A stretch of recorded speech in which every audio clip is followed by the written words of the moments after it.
Salut, on va parler aujourd'hui de Léonard de Vinci, on va parler de Renaissance. T'inquiète pas, on va pas parler de la Joconde et de la peinture, on va parler de canon. Allez, on y va.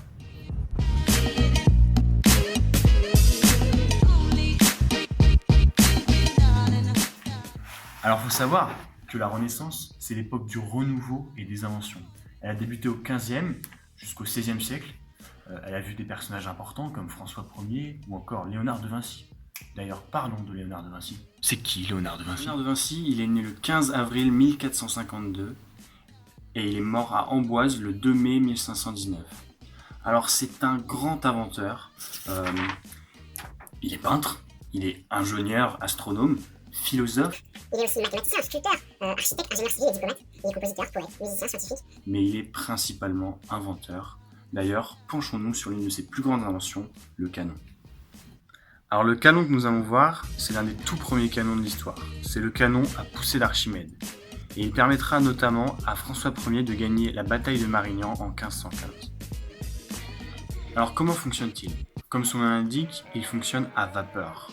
Il est composé d'une chaudière cylindrique en métal, surmontée d'un réservoir cylindrique doté d'un robinet.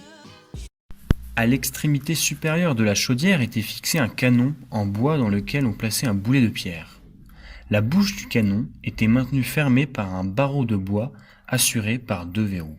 Lorsque la chaudière atteint la température désirée, on ouvrait le robinet et l'eau contenue dans le réservoir se déversait dans la chaudière en s'évaporant rapidement. Sous la pression, le barreau de bois se brisait et le projectile était projeté dans les airs.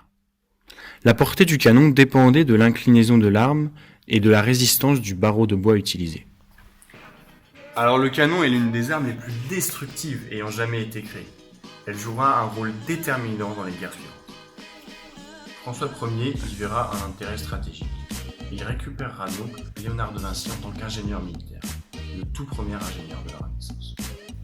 Alors ce qu'il faut retenir de tout ça, c'est que Léonard de Vinci, il a utilisé de grands principes antiques pour les mettre en œuvre, comme la poussée d'Archimède dans ce canon. Par son génie, Léonard de Vinci a conçu l'une des inventions majeures de la guerre, une preuve de son génie militaire. Par ses inventions, Léonard de Vinci est le virtuose de la Renaissance. Bon alors j'espère que cette vidéo vous a plu, n'hésitez pas à la partager, et puis nous on se retrouve pour une nouvelle vidéo la semaine prochaine. C'est tout pour moi.